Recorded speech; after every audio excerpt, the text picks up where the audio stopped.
Welcome back everyone dito sa latest episode ng Deep Dive, a special FYI series. Obviously nakita niyo, nagpalit na ako ng damit na mas formal kasi totoong luminary na kasama natin. Kanina we had an extra legal luminary, si Sir Ronald Llamas, the Machiavelli of the 21st century. Ang dami namin pinag-usapan. Now naman we have with us no less than former Senior Associate Justice Antonio Carpio. Thank you so much, Justice Carpio, for making time. I know you're a very busy guy these days. I saw the statement of Juan Sambayan. I'm quite familiar with your point of view. But, Justice, I warned about this, didn't I? Like I said, marating tayo dyan. So, it looks like our intel was correct. Now, Justice, before going to your point, particularly the statement by Juan Sambayan, which I'll go through, first of all, I'll just give an overview. So, this is the... so I'm not gonna go through the 97 pages, but basically ang argument dito ng Supreme Court is the process of impeachment is a constitutional and therefore legal process that takes place within a political environment. So the premise is on the legal process rather than its political nature. That it is sui generis does not, however, convert it to a purely political process isolated from the requirements of the Constitution as a whole. The basic constitutional mandate is that public office is a public trust. Being a constitutional value, any process seeking accountability of our public offices must take place within the strict framework and procedure outlined in the Constitution. Therefore, this court, regardless of this political resort, will not evade its duty to declare when an act is done with grave abuse of discretion amounting to an excess of jurisdiction of any department, organ, or office. Now, the reason I had to emphasize this point is because now it's the Supreme Court being accused of medyo exceeding their jurisdiction. Now, Justice, there are a couple of different points raised by you and other legal luminaries. One line of counter-argument against this ruling is that it retrospectively comes up with a different definition or a new definition of what would constitute initiating an impeachment process per se. What is your read on that, Justice Carpio? Well, there is a doctrine Right. of operative fact, and that is also called the doctrine of prospective overruling of Right. a decision. In other words, if there is a doctrine or jurisprudence or a law or a regulation, and that those rules, the laws were complied with at the time, and then subsequently that act that complied with the rules and laws at the time is being questioned now, and the Supreme Court decides that there has to be an additional requirement, an additional regulation. The doctrine of operative fact says, or the doctrine of prospective overruling is, you have to decide the case based on the rules at the time. Right. You can overrule the old doctrine, but it will be prospective. Right. For the next For the processes next- because- exactly, not retrospective. Because Yeah. the reason is this. This is the way I understand it. Right. The basic principle of due process is you must be informed of what are the prohibitions, what are the regulations. Right.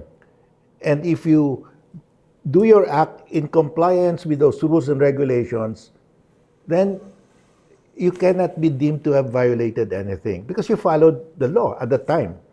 Based on the precedent, Yeah. the doctrine that was there. Yeah. Based on the existing rules and Right. laws at the time you were doing the act. Right. If the law or regulations were changed later on, the court cannot say, "Oh, you did not follow these new rules. How could Because you it have was followed?" not there to begin with. Yeah, Yeah. how could you have followed it? So there is no due process because you were not informed. At that time, you performed the act. The rules did not exist, so you were not informed. The important thing in due process, you must be informed that these are the rules. Right. There is a law. Either you are bound by the law because you should have known that the law existed. It doesn't matter as long as the law is there, whether you actually knew it or not. If the law is there, then you have to follow that. But if there was no such law and you perform an act without, that did not contravene any law or regulation at the time, you cannot be said later on, oh, you did not follow because we're putting a new regulation now. It cannot be done. That is not Unless due it's, process. Asimov and we're in the... So that is the rationale behind the doctrine of operative fact. In the U.S., Right. they call it the doctrine of prospective overruling. Overruling So operative now, fact, yeah. when all of these impeachment cases, when they were filed, there was never any hearing at the plenary level.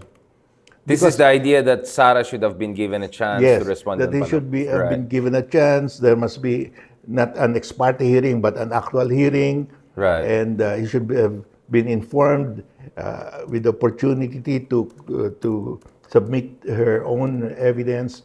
But that was not the rule at the time. There was no such rule. The world didn't know there was such a rule. None of us in the Philippines knew that there was such a rule.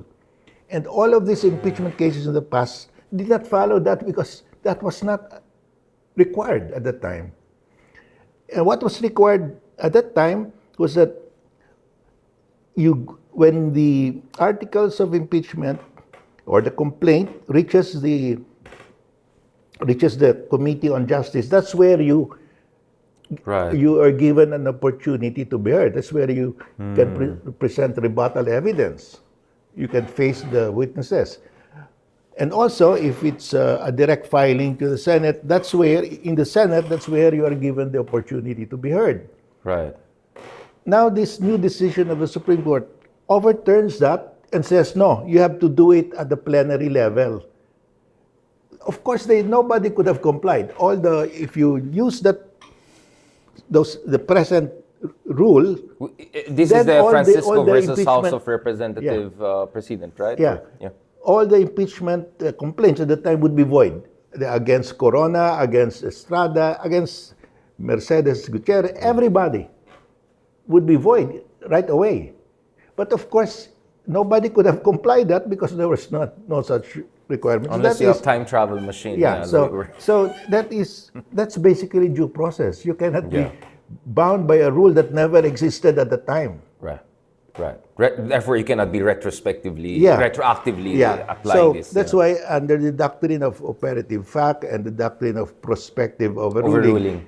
It has to be prospective. For the next impeachment hearings, they cannot retroactively apply it to the case of VP Sara Duterte because at the time there was no such rule. Yeah, you're saying a requirement is being violated which was not there to begin with when the process was happening.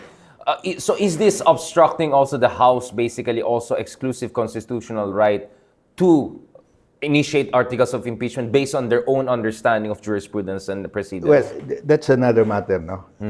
Because the Constitution says that the House shall have exclusive power to initiate impeachment cases. But the Supreme Court can intervene if there is a violation of a specific provision of the Constitution. So that's why I said there is no violation because you cannot retroactively apply this new rule. What the Supreme Court did was they retroactively applied it and said, oh, there's a violation. You see the point? Right. The cart before the horse. Yeah, they created now a violation by retroactively applying the new rule. You cannot do that. That is not fair. Cart before the horse. That's what Justice Ascun said. It's a matter of fairness. You cannot retroactively apply that rule and say, oh, you already violated that. How could you have complied with the rule that did not exist at the time? And what about the Justice Panginiban's argument that this should have been given more time? Oral arguments, clarifications, para medyo rushed. Some people even saying, bakit now sa gitna ng typhoon, meron pa yung holiday yung isang araw, ganyan. Well, I agree with the Chief Justice Panginiban because in all of the cases, constitutional cases, important cases decided by the Supreme Court, there is a petitioner questioning the constitutionality of an act of a government office or official. That government office official is always given the right to file an answer or a comment. And then most of the time there will be oral arguments. I mean, you have to give the other side, the government, an opportunity to present its side, a comment or an answer. That did not happen here. two cases were filed by Attorney Torion and VP Sara to her lawyers. And there was no order to the House to comment. What arrived was an order to answer specific questions. So that's different. Specific questions, you only answer those questions. You're not being asked to comment on that entire petition. So parang clarificatory lang or something like that? yeah, I mean, those specific questions were very specific. Did you read it? Did you have time to peruse the charges and the evidence? I mean, you were not asked to explain why what you did was constitutional. I mean, like every other respondent in a constitutional case, that was not afforded to the House. The first time that I know it happened, I mean, I've been there for almost for 18 years and 2 decades, yeah. Yeah, the respondent is always allowed to file a comment before a decision is rendered. Exactly, yun nga eh. You must be given a chance to comment, and if it's an important case, there's an oral argument before a decision is made. This is a situation where there was no answer that was Na required. short-circuit yung process? Well, I would say it's hard to justify that there is due process there. It's hard to justify. Because why was the House not given the chance to comment, at least? Yeah. And that's the point of Chief Justice Panginiban. Yeah. I should have at least called for an oral argument because a lot of clarifications are made in the oral argument. Most of the justices decide the case based on the oral arguments because that's when you see the entire picture. Your questions are answered by either side. So, but okay, it's not really necessary. But at least what is necessary for me for due process is there must be a comment or an answer. There was no comment or an answer. We will go to the motion for reconsideration part of this discussion soon. But the reason why I mentioned kanina the emphasis on the legal nature of this, although it is within the political environment, is because you have argued, Justice Carpio, that this is clearly a political process before it is a purely legal process. Is that a proper understanding of your argument? It's sui generis. It is both a political and a legal process. It's a hybrid siya. It's a hybrid. It's a hybrid, yeah. So therefore, you feel that there has been an overemphasis in the legality of this process rather than its hybrid nature? No, what we should look at is there a violation of the Constitution? That's basic. Because this involves a constitutional issue. When the House exercised its exclusive power to file to initiate the impeachment, did it comply with the Constitution? That's it. That's it, yeah. That's the fundamental question. Yeah, my appreciation of the facts as told to me is that they complied. Let's talk about so this is really the crux of your argument. I mean, this is in the one sambayan statement. You can already see that. So the Supreme Court's decision, according to the statement, incorrectly states that the fourth impeachment complaint was filed out of time and transmitted to the Senate without plenary action. House records, however, show that the fourth complaint was filed on February 5, 2025, before the adjournment of the House of Representatives and before the dismissal of the first 3 complaints. And then key facts were mentioned here, including the transmission of the fourth complaint to the Senate at 4:57 p.m. and the House of Representatives adjournment at 7:15 p.m. Therefore, the position here is that the Supreme Court's decision rests on a flawed understanding of the timeline and procedural actions taken by the House of Representatives. Can you explain that further, Justice? Yes. because the uh, the articles of impeachment as signed by more than one-third of the members of the House were submitted to the Secretary General on February 5. February 5, yeah. Yeah. And the Secretary General administered the oath to verify it. Because the House says that the resolution of the signed by one-third must be submitted to the Secretary General. So they submitted it there. And according to the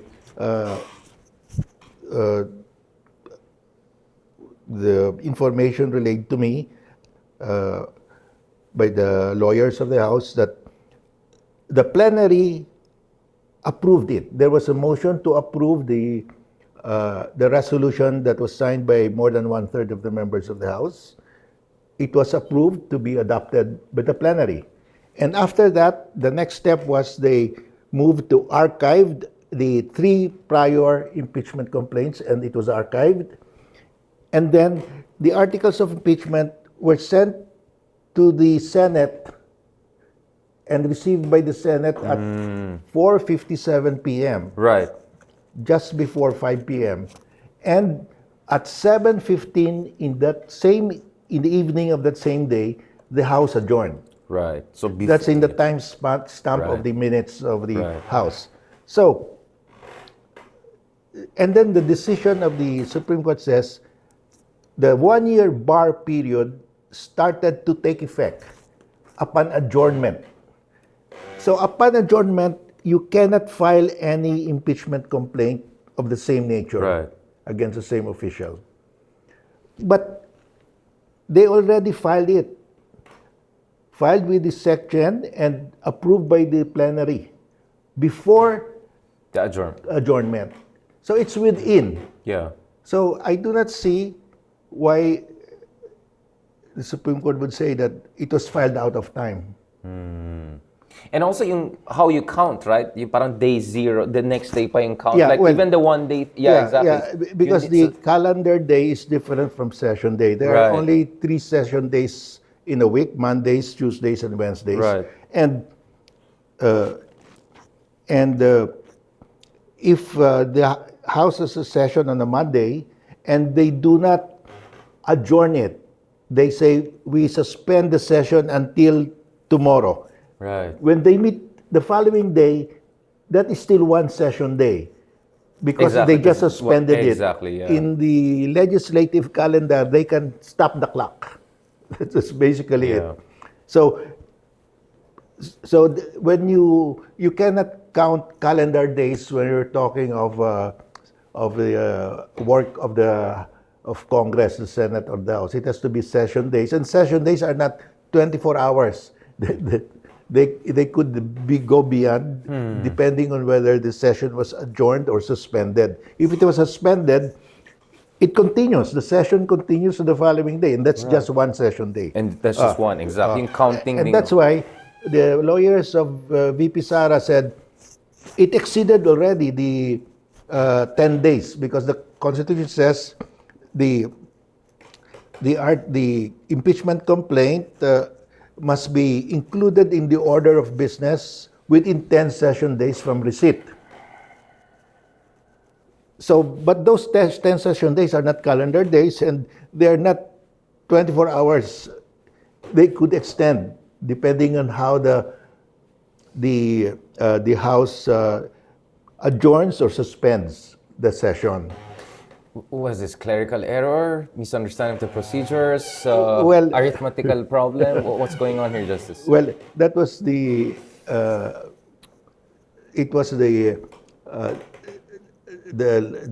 lawyers of VP Sara who said that it exceeded the 10-day and session. the Supreme Court bought that. Bought that. But their arithmetic, basically, of counting Yeah. it. So I said everything is on record. They can Check it, yeah. because they asked the House, "Did you comply?" Because that was the allegation of the petitioners. Right. And the House said, "Yes, we complied." And the House explained why they stated the dates. These are the session days, and it's on the 10th day they filed the resolution signed by at least 1/3 of the members of the House. Yeah. So they said we're on time, and they even did beyond that. They adopted that resolution. The plenary, the entire body, adopted that resolution, and it passed, of course, because more than one half signed it. Alam mo, just I'm looking at the comments now. People are like even more outraged after your explanation of like, parang, oh, what happened, Vela? Like, what's going on? ¿Qué pasa? Right? Because, I don't understand bakit hindi nila hinintay yung oral arguments, clarification. Why did they necessarily just bought the Sara team's version of the arithmetic of, the days counting? Why is the definition of yung initiation of the impeachment process parang new doctrine? Why was it released in the, there's so many questions coming out. So basically, what is the next question here? Motion for reconsideration? Is that the natural next step? Yes, I hope that the House will file a motion for reconsideration, and I think the Speaker already said that we are filing, and they will file that.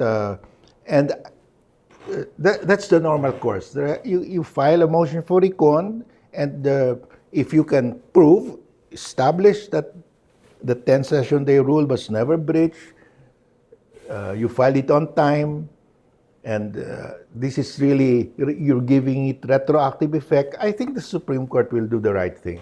Mm-hmm. So they'll look at the facts again and try to correct it, because they're not sacrosanct. Like, no one's perfect. It's still a fallible institution.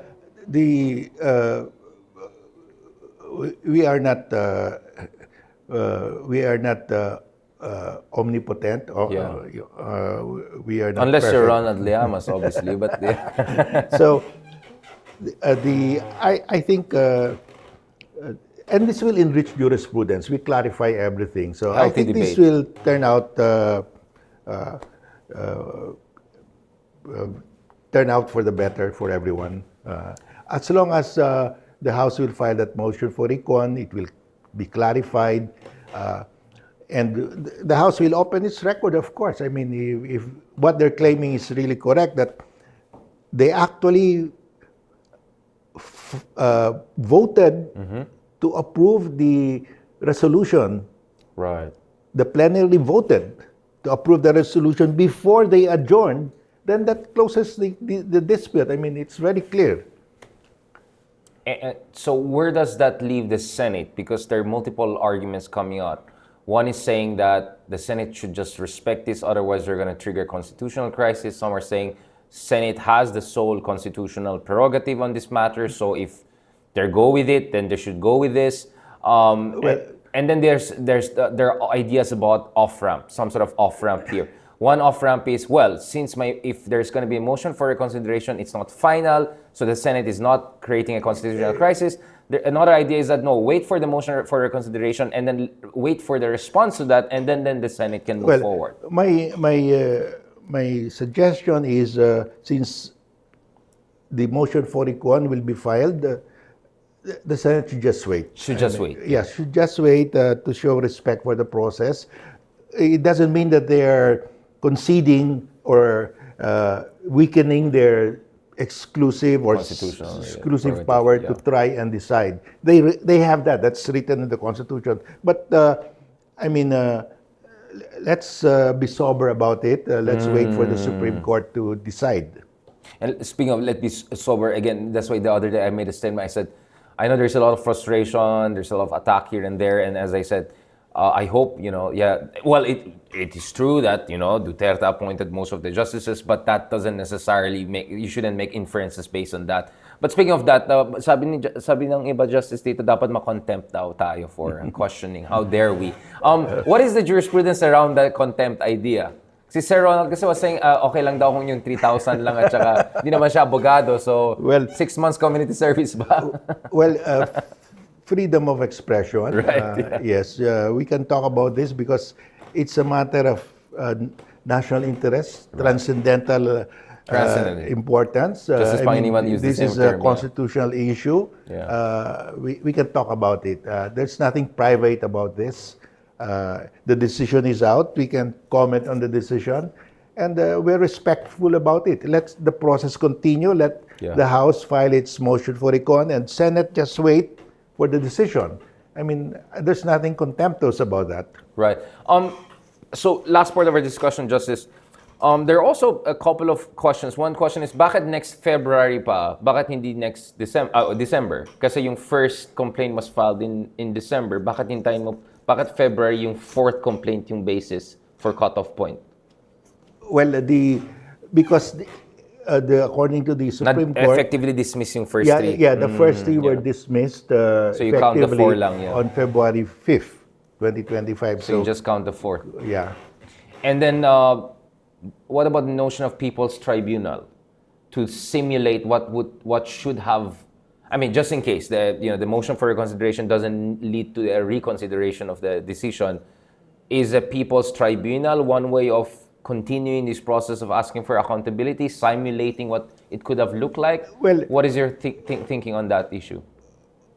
That will not have any legal significance. Right. Hindi siya, and forcible. Besides, if I don't think it will be the end of the world if we wait for February 6 of 2026 for a new impeachment to be filed. I mean, just to be clear, Justice, and to be fair again to our Supreme Court, sabi nila, our ruling does not absolve petitioner Sara Duterte from any of the charges.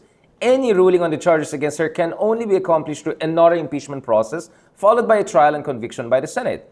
Diba? So, but they were very clear. However, any new impeachment complaints against the Vice President can only commence in accordance with this decision no earlier than February 6, 2026. So, hindi sinasabi ng Supreme Court na walang substantive basis for the impeachment trial. What they're saying is that this is our idea in terms of procedural, irregularities, and therefore you do it next year. Kasi sinispin din nung kabila na, ibig sabihin wala nang kasalanan, wala pala nang kalokohan lahat to, di ba? So I think this is also a very important clarification by the court. So we have to be fair to the Supreme Court.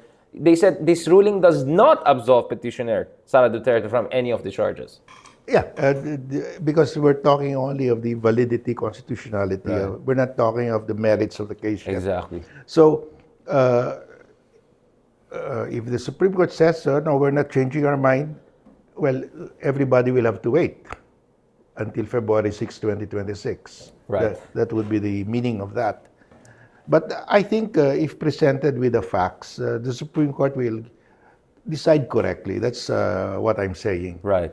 In coming hours, President Marcos Jr. is going to give his State of the Nation address. Should the President say anything about this, or how can he say nothing about it but saying something about it? Like, where does the President stand? Because he represents the executive branch. I mean, now we're seeing different pillars of the state are kind of somehow at loggerheads. What should the President do to defuse the situation? Well, he already issued a statement that we should respect the decision of the Supreme Court, because I would say that, yes, the Supreme Court is the final arbiter in terms of interpreting the Constitution, but it does not prevent us from explaining to the Supreme Court that these are the facts. That's and what to reconsider it. To reconsider it. Accordingly. Justice, last year, our year-end there was our fear of extra constitutional forces gaining momentum if there's systemic dissatisfaction, for the lack of a better term. Sa tingin nyo ba, etong mga nangyayari ngayon, ano bang kailangan mangyari na hindi tayo mapunta doon sa mga medyo mas delikado na mga scenarios? Ugly scenarios whereby sabihin ng tao, kasi everyone is attacking, if you're on this side, attacking mo yung House of Representatives and the President. If you're on this side, attacking mo yung Senado or Cheese and then yung Supreme Court. Like, this is not good for a democracy, right? At the end of the day. That's my worry. Like, I mean, I have my own understanding of things, but at the end of the day, ang pinaka-worry ko is, I don't know, Justice, if you follow the situation in Brazil, right? Remember there was that Operation Car Wash thing? Next thing you know, the President, the Vice President, later even the DOJ, the prosecutor, everyone got ensnared in one sort of scandal and another. The whole Brazilian democracy was in total fracture, right? So my fear is, if there's no proper constitutional off-ramp here, and this mudslinging and polarization and disinformation, and mutual alienation continues. And that's why I was asking folks, please, let's not attack the justices, etc. Yes, some of us were emotional at first, but I immediately said, let's be very careful, because if we keep on escalating this, you might just pave the way for people who don't believe in any kind of rule of law and go completely for something like RevGov or something like that. What is your sense on that front, Justice? Yeah, that's precisely why I'm saying that the House should file a motion for recon. Right. And probably call for the Supreme Court can call for oral arguments. And so the facts can be established, because we have to start with the facts here, because this is factual. Was there a violation of the 10-session day rule? Was there a breach of the 1-year bar rule? These are all factual. Right. They're based on dates. So I think we can decide this to the satisfaction of everybody if we know the facts. Right. So I think it's important that there will be a motion for recon and there will be oral arguments, so that everybody will be satisfied that both sides were given an opportunity to be heard. Right. And that's why I'm saying that the House here, since they were not given the chance to file an answer or a comment, the Supreme Court should call for oral arguments in this motion for recon. Exactly. At least to satisfy their side, that they were given all the opportunity to be heard. So, and I think that's why the Isang Bayan has been filing cases before the Supreme Court. We question the constitutionality of confidential funds, the General Appropriations Act, because we want to be all of these disputes to be settled peacefully and legally, and not result in a revolutionary government. Keep the guardrails, the legal guardrails. So we can say that we did everything in accordance with the Constitution. So the Supreme Court has said its final decision. Let's just follow it, because that's how we preserve peace. And in that sense, we are on the same page as, Senior Associate Justice Leonen, that we, at the end of the day, we want the rule of law to prevail, right? It's just that we have different interpretation of facts and doctrinal application here. Justice, I don't know if you were updated on the whole Baste versus Torre fight, but narinig mo parang blind item tayo ng isang senador. Tapos ngayon, gano'n na, meron pa tayong isang, how do I call him? Kolumnista. So nauna parang ikaw yung tinamaan, tapos may awit naman. Justice, what are we doing here to elicit such a eloquent riposte from some of our good senators? Well, what we're doing is really just to clarify the issues, and I hope I've been able to clarify certain issues. But at the end of the day, we understand that the Supreme Court is the final arbiter. Of course, and we respect that. And of interpreting the Constitution, we respect that. And that's the reason why I've been telling everybody, no, you don't use violence, you don't use armed force to settle a dispute. Let's go to the Supreme Court. Ask for a ruling. But should there be a public mobilization, at least? Pressure, rallies, That's part of democratic exercise. Freedom of speech, the freedom to rally, that's in the Constitution. So we respect that, but no armed violence, because that's not allowed. Of course. I don't think we will progress if we keep on using arms to settle disputes. If there's a dispute, there's a final arbiter, the Supreme Court. But we can exhaust all means up to a motion for reconsideration. Within the guardrails. But one of the justices nag-inhibit siya. Why would that be the case? Well, there are many grounds to inhibit. So, such as? Yeah. Conflict of interest? I don't know the grounds. I have not... but that's an interesting. Like, people are saying, bakit nag-inhibit yung isa, diba? So, well, because he could have been consulted when he was still in the private sector, in government, on the issue, and he didn't want to be biased about it. It's a prerogative. You can just say, I'll self-inhibit na lang on that front. Well, Cheese is not going to inhibit himself. I have done that also. I've inhibited. You have inhibited yourself? Yeah, I've inhibited. And last point, by the way, Justice, so many people are watching from all over the world. I mean, like our friends and followers. May isa pang tanong, meron ba tayong nagkaroon ng precedents kung saan yung Supreme Court reconsidered the earlier decision and accepted na nakamali sila or something like that? Yeah, said many times already. Yeah, What are examples, for instance? Like, well, for example, in the mining case, Labugal. right. There are many cases where the Supreme Court. That's why it's not impossible to imagine them saying, okay, in consideration of new, facts, Yeah, corrections, whatever, we Yeah, will reconsider. and I think there's a special reason for this here because they were not given the opportunity to file a comment or an answer, and I think that's very material. Yeah, just give it a chance. So that will be the Congress sending people there to make that clarification. Yeah, sa oral arguments? the lawyers of the Congress will have to of the House will have to represent. Right. On that note, thank you very much, Justice Carpio. Actually, this was really illuminating. Everyone really enjoyed this discussion. We're hoping to also interview the other justices that we mentioned kanina. But Justice Carpio, really thank you because I know your heart. By the way, walang kinalaman yung kulay na pink ng ano. It's just the shop lang malapit dito.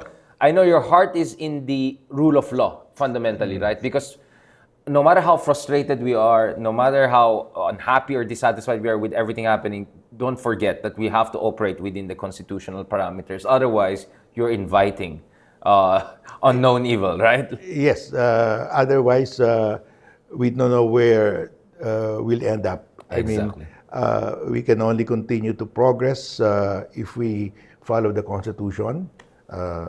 And I think that's the way to keep the nation united, at least.